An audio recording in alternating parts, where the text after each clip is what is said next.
Bueno, pues bienvenidos una semana más a la hora de la merienda, este espacio dedicado a la literatura infantil y juvenil, donde cada semana invitamos a un autor o una autora para hablar de sus libros y de literatura, que es lo que más nos gusta en este programa. Esta semana antes de la Navidad, viene a merendar con nosotros el escritor y ilustrador David Pintor. Bienvenido, ¿cómo estás, David? Hola, buenas tardes. Encantado de estar aquí contigo, Rocío. Es un placer tenerte aquí. Hoy vamos a hablar de muchas cosas porque llevas muchos años dedicados a la ilustración, pero sobre todo vamos a hablar de este álbum, el último que has publicado, No a todas las niñas les gusta el rosa, con la editorial Anaya. Un álbum muy sencillo, pero que habla de los estereotipos de género a través del humor, que yo creo que es lo importante y lo esencial para los más pequeños. Así que, bueno, vamos a hablar de este álbum, donde además tu hija es la tercera vez protagonista de estas historias. Así que, bueno, vamos a hablar de lo que nos inspiran los niños cuando nos convertimos en padres y madres, pero sobre todo vamos a hablar también de tu carrera, porque llevas 30 años dedicándote a la ilustración de manera profesional. Para quien no te conozca, David, voy a dar unas pequeñas pinceladas tuyas, espero no equivocarme en nada. Y si hay algo que me equivoco, me corriges. Pero bueno, naciste en A Coruña y allí estudiaste en la Escuela Técnica Superior de Arquitectura. No sé si llegaste alguna vez, si has llegado alguna vez a hacer algún proyecto de arquitectura antes de dedicarte a la ilustración. No, porque además no acabé la carrera. Empecé en el año 93 con no muchas ganas, porque yo la verdad es que no sabía muy bien qué hacer en aquel momento. Había que elegir una carrera, era una época donde parece como que tenías que hacer una carrera universitaria sí o sí. Yo estaba con la ilustración en la cabeza, pero tampoco con mucha idea de cómo se podía uno dedicar profesionalmente.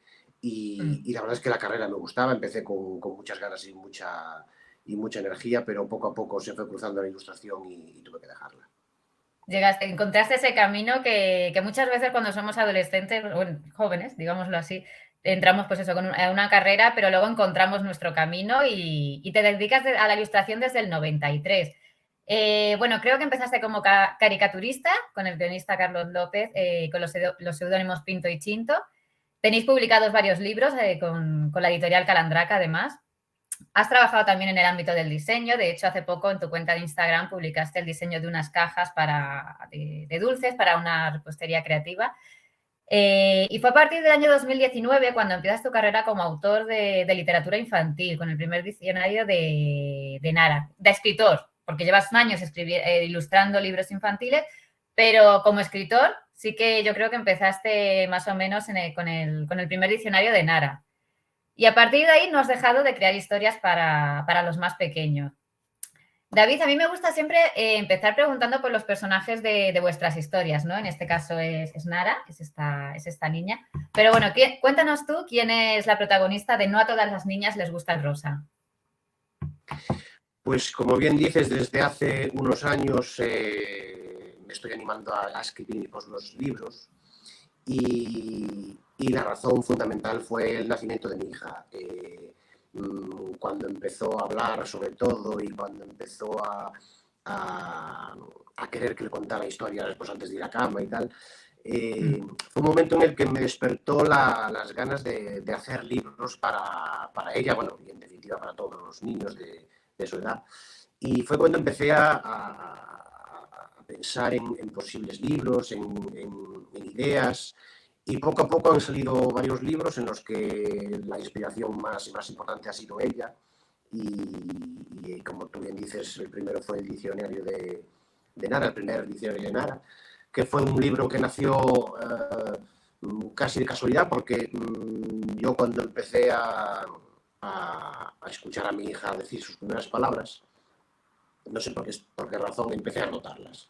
Había leído en algún sitio que un niño cuando cumple no sé cuántos años, 2, 3 años, manejaba un número X de palabras y por curiosidad dije, voy a empezar a apuntarlas. Y cuando llevaba como unas 200 o así, bueno, sin ningún rigor científico, simplemente pues, cuando iba anotando, pues un día decía coche o papá, bueno, la típica que papá, mamá, coche. E iba anotándolas en el móvil, así que las iba anotando. Y cuando tenía un número ya suficiente, se me empezó a pasar por la cabeza la idea de hacer un diccionario, el primer diccionario de un niño, en este caso de Nara, pero que coincide mucho con las palabras que puede aprender un niño cuando empieza a hablar. Y fue como nació el libro. Además, quise hacer un libro también donde no fuera simplemente un diccionario al uso, donde pues, apareciera la palabra bicicleta y una bicicleta, la palabra coche y un coche. Quería ir un poco más allá y hacer un libro más personal, en el sentido de que en el libro aparecen muchas anécdotas que pasan con mi hija, relacionadas con esas palabras que va aprendiendo. Y al final casi se puede leer casi como un mini diario de lo que pasa una niña, en este caso, en sus 2 años primeros de vida. Y fue como nació ese primer libro. Y luego Nara ha ido creciendo, sigue creciendo y sigue siendo la protagonista de estos libros que en este caso, en este de Nota de las niñas les gusta el rosa, yo creo que es muy necesario y ahora vamos a hablar de algunas cosas de él. Pero sí que te quería preguntar, ¿cómo nace este tercer libro con la protagonista Nara, el de No todas las niñas les gusta el rosa? Pues nace, la explicación la escribo en el libro, en la contraportada, y nace por determinadas preguntas que uno tiene que responder cuando tiene una niña, del estilo de por qué el pasillo de los juguetes para niñas es rosa y el de los niños azul, o cosas por el estilo. Entonces, el motivo principal, yo quería hacer un libro feminista, pero quería hacer un libro feminista no demasiado serio, no demasiado aleccionador, que no fuera muy panfleto. Yo cosas que veía por ahí eran productos muy informativos, que a mí me daba la impresión de que causan más rechazo que otra cosa. Entonces, mi objetivo era hacer un libro feminista, pero basado en el humor. Porque creo que el humor es un arma muy poderosa para hablar de cosas muy serias, pero de una manera más distendida y al final de una manera que yo creo que llega más profundamente. Como bien comentabas al principio, yo en el campo de la ilustración y el dibujo empecé por el humor gráfico y por la caricatura. Yo soy, como muchos dibujantes, empezamos a hacer caricaturas de los profesores cuando estábamos en el colegio, y mis primeros encargos profesionales estaban ligados al humor gráfico y a la viñeta, sobre todo viñeta política, en el que aún sigo trabajando. Con lo cual, el humor es como un elemento que ha sido un poco la base de mi carrera como dibujante y como ilustrador. Con lo cual es un arma, entre comillas, que conozco bastante bien y con el que me he permitido, junto con mi compañero Carlos, de hablar de cosas muy importantes, pero de una manera como muy efectiva, muy, como decía antes, que llega un poco más a lo profundo. Es una especie de manera de llegar sin derribando un poco barreras que puedas a lo mejor tener a la hora de hablar de cosas importantes, y me parecía, en mi opinión, una manera muy efectiva de hablar, en este caso, del feminismo, de los estereotipos de género. Con lo cual, intenté hacer un libro súper divertido, que los niños cuando lo lean esbocen una sonrisa, y me da la sensación de que esa sonrisa es la puerta para llegar un poco a la cabeza y plantearnos a lo mejor preguntas o darnos cuenta de cosas que a lo mejor de otra manera pues no nos damos cuenta. Yo creo que se nota mucho tu estilo en el libro, en todas tus ilustraciones. Creo que al final uno va, después de 30 años, David, uno va encontrando su manera de dibujar, de hacer las ilustraciones y de seguir avanzando, ¿no? Porque me imagino que tus ilustraciones habrán cambiado de hace 10 años hasta ahora, ¿no? O tu manera de preparar los libros y los álbumes.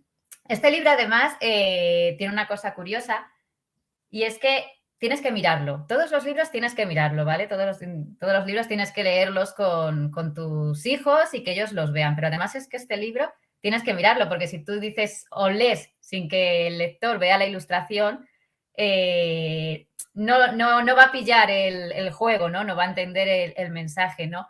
¿Le diste muchas vueltas a esto? ¿Te salió enseguida? Pues por eso, porque llevas 30 años trabajando y sabes cómo hacerlo.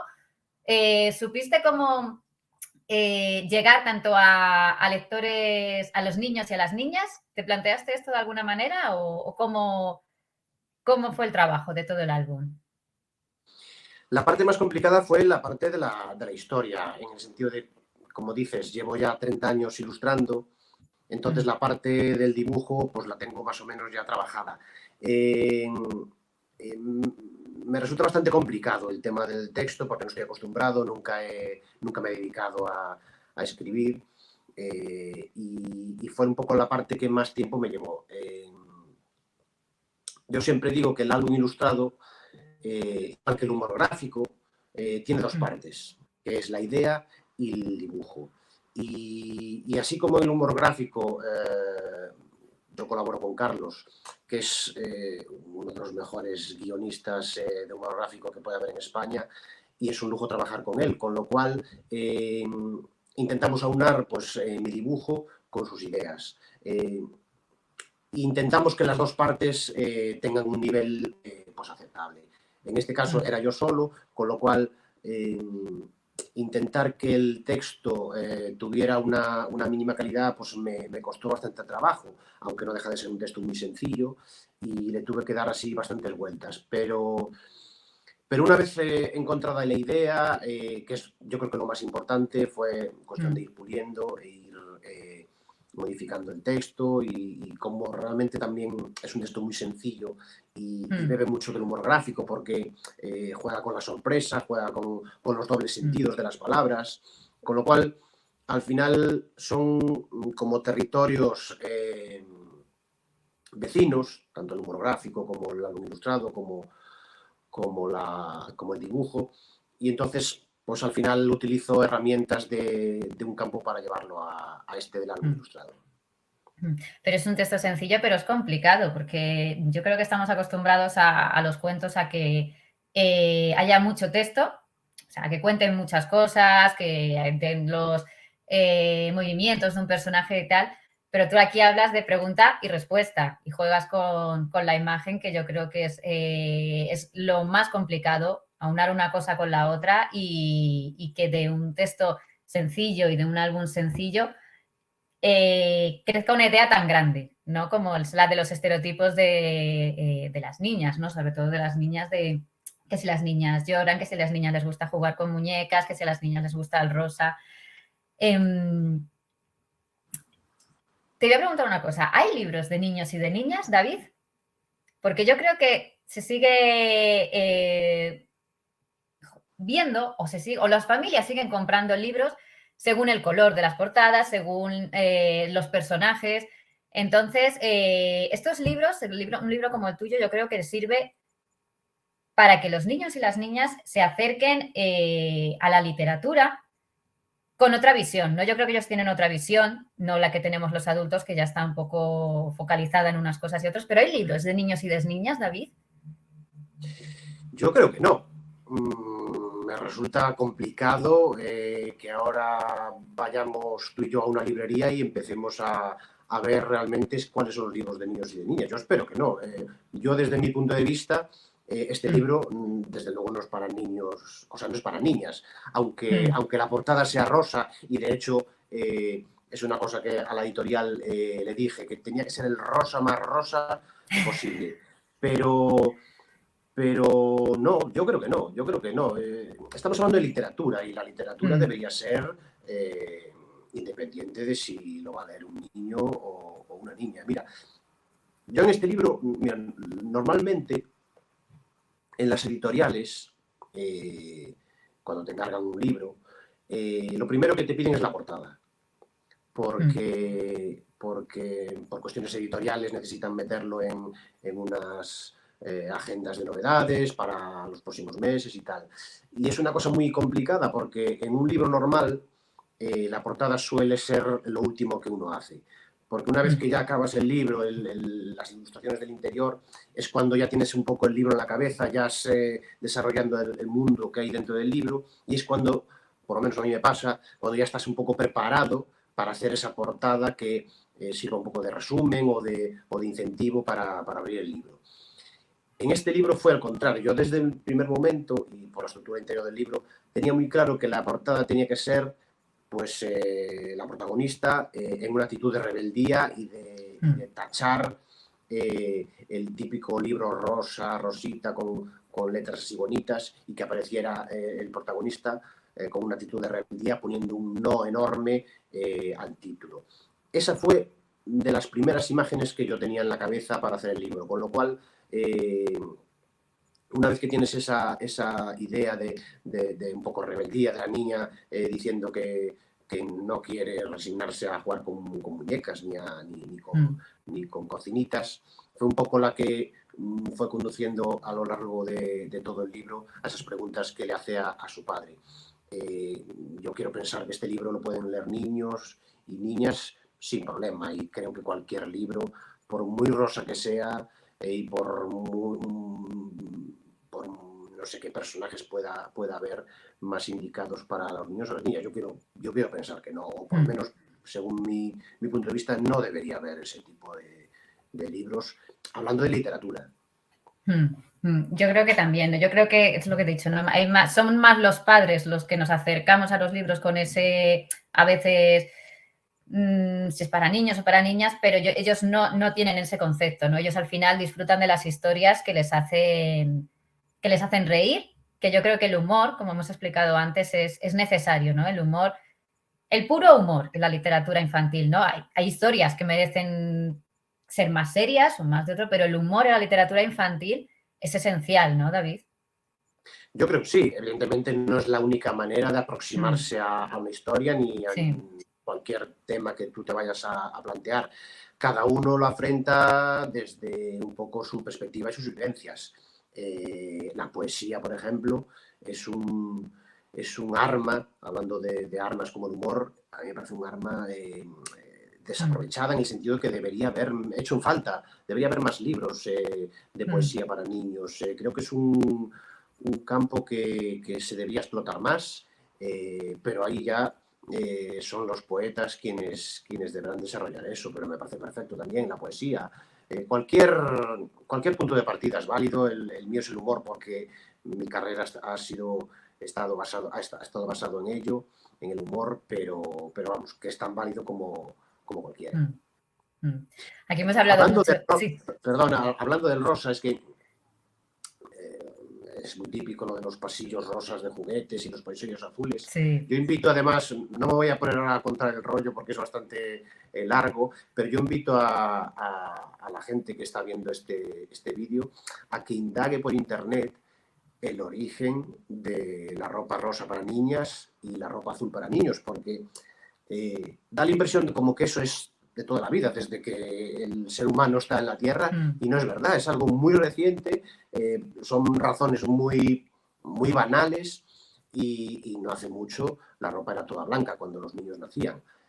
Fueron decisiones, hay diferentes teorías, pero son decisiones desde comerciales hasta de otros tipos, por el cual ahora se ha considerado que el rosa es más válido para la ropa de niñas y para niños. De hecho, si te pones a indagar por ahí, parece ser que hace bastante tiempo era al revés. El rosa era un color que utilizaban los hombres para sus vestidos como motivo de lujo incluso.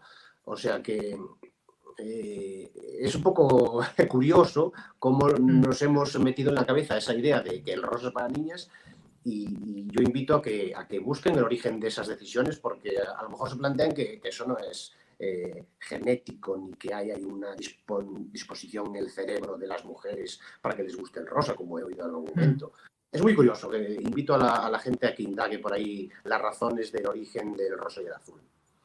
Pues mira, yo la verdad es que no me había hecho nunca esta pregunta, pero sí que es verdad que sí, que me imagino que tendrá muchos orígenes, entre ellos de marketing, porque al final marketing hace mucho, pero es difícil. Cuando una idea se mete tanto entre la sociedad, luego es difícil quitar eso. Pero bueno, quería preguntarte una cosa, David.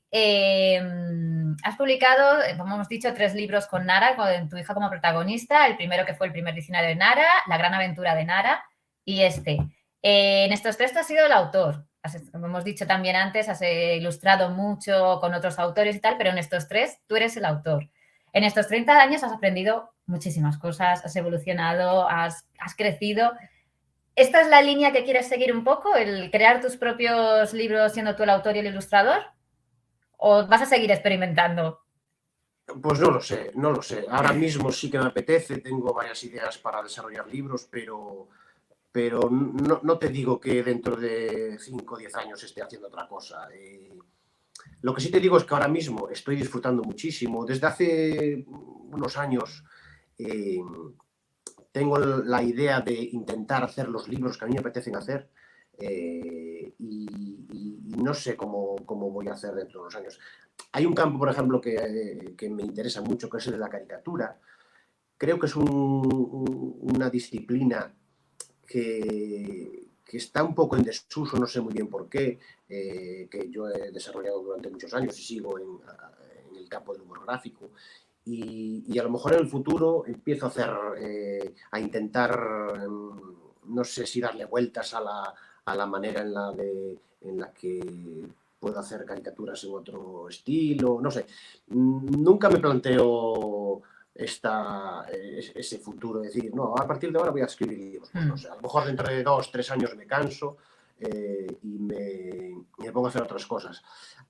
A ver, la profesión de ilustrador es muy bonita, tiene sus cosas malas como cualquier otra profesión, pero yo intento disfrutar al máximo. Siempre digo por ahí que pocos ilustradores disfrutan tanto de su trabajo como yo, y es lo que intento hacer porque creo que es muy disfrutable, y además es una profesión que tiene tantas ramificaciones, como decías antes, desde temas de diseño, temas de cartelismo, y me apetece explorar pues todos los campos que se puedan derivar de la ilustración.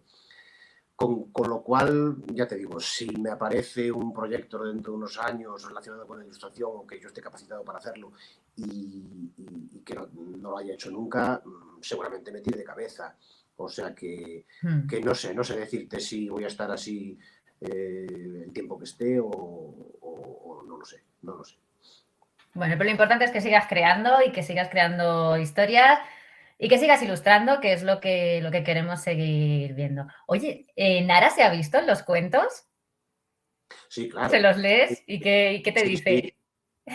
Pues mira, ahora está empezando a ser un poco más consciente. Yo me acuerdo Mm, cuando hice el primer diccionario de Nara, le enseñé las ilustraciones en la pantalla antes de ver el libro, y su reacción era una mezcla. Estamos hablando de cuando tenía 2 años y medio, mm, y su reacción era una mezcla de sorpresa y de risa, porque bueno, eran dibujos así muy humorísticos, muy divertidos, mm. pero de sorpresa. Entonces, al principio no entendía muy bien eso de que ella iba a salir en los libros, de que a lo mejor iba a ir a una librería e iba a estar su libro allí, o que a lo mejor una mamá se me acercase y cuando yo le presentaba a Nara, me dijese, tú eres Nara, la del libro que tenemos en casa. Y le resultaba un poco desconcertante al principio, pero, Mm, pero bueno, poco a poco la verdad es que le gusta mucho que verse en los libros, hace mucha gracia sobre todo, se ríe mucho mm, con los dibujos, y supongo que cuando crezca pues será un poco más consciente del tema. mm, mm.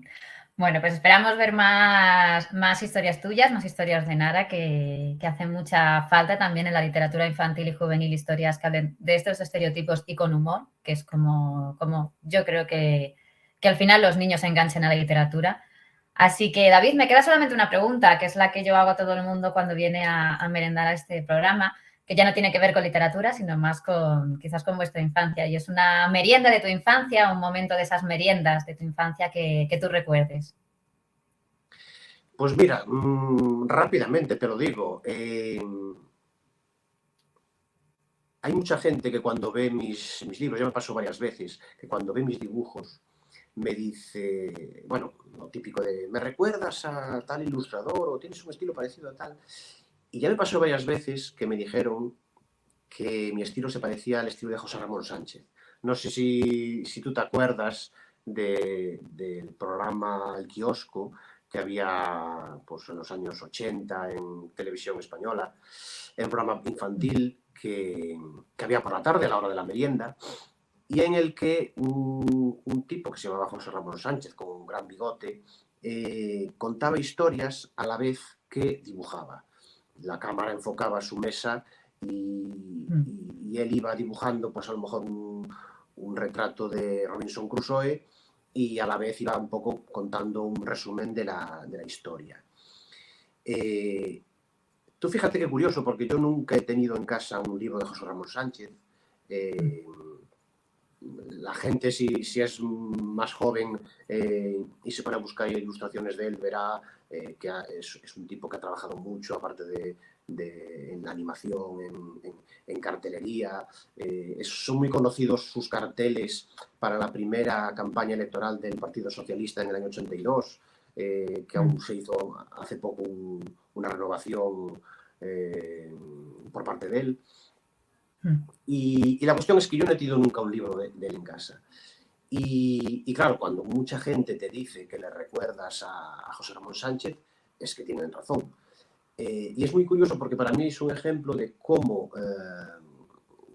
el subconsciente de todos los niños que veíamos aquel programa, que no era yo solo, eran muchísimos niños, muchos de ellos ilustradores, y que recuerdan perfectamente el estar delante de la televisión embobado, viendo como un tipo con bigote y un rotulador creaba unos dibujos de la nada, y era algo increíble. Para mí, desde luego, era algo hipnótico ver cómo aquel tipo dibujaba.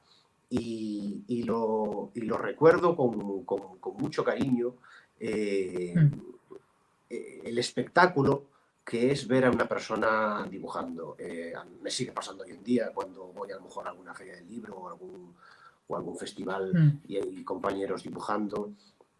Yo me quedo embobado viendo cómo dibuja. Me parece un espectáculo de magia, que es para mí lo que es transformar una página en blanco en un escenario donde aparecen personajes de la nada y pasan mil historias. Y ligo mucho aquellas meriendas viendo a José Ramón Sánchez de la tele, que bueno, es una influencia para mí, para mucha gente, que veíamos de pequeños aquel señor con bigote dibujando. O sea que esa podría ser mi merienda. Pues con esa merienda, David, nos quedamos y quizás con la petición de que también haya más programas culturales, ¿no? Que a los niños también les anime, como se animaba a Sin duda, nosotros, y eso a sin seguir duda, creando. sin duda. Además, pues David, sí, dime.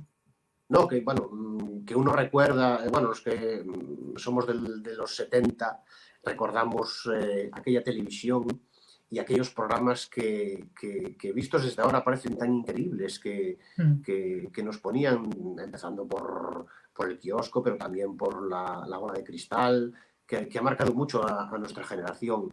Y sí queda un poco de pena que no se explore más ese tipo de programas llenos de fantasía, de imaginación para los más pequeños. Es una pena. O sea que yo invito a quien haya que invitar a que se animen a recuperar un poco aquel espíritu y crear programas para niños del siglo XXI, pero no sé, con aquel espíritu transgresor, imaginativo que tenían entonces. Pues como petición para el 2023 lo dejamos, David. Ojalá lleguen en algún momento. David, muchísimas gracias por venir a este programa. Bueno, enhorabuena por estos 30 años y por todos los que vendrán, David. Pero muchísimas gracias por venir esta tarde aquí a la hora de la merienda a hablar de este tu último álbum, No a todas las niñas les gusta el rosa, y de tu carrera. Que pases unas felices fiestas, David, que acabes el 2022 lo mejor posible y empieces el 2023 mucho mejor. Y muchas felicidades para ti y para toda tu familia. Muchas gracias y lo mismo para ti. Pues nos vemos, volveremos, seguramente vuelvas a este programa, David, porque yo siempre lo digo, todos los que pasáis por aquí me gusta volver a hablar con vosotros de vuestros nuevos libros, así que seguramente, si no es el año que viene, el siguiente seguro que vuelves, David, así que muchísimas gracias por todo y que vaya todo genial. Será un placer. Un abrazo muy fuerte. Y nada, a vosotros, a todos los que veis este programa, tanto en directo como en los días posteriores, igualmente, feliz Navidad para todos, que este es el último programa de este 2022. 2023 vendrá cargado también con muchas entrevistas y muchos autores nuevos. Así que nada, que paséis unas felices fiestas y nos vemos en el 2023. Un beso a todos. Hasta luego. Chao.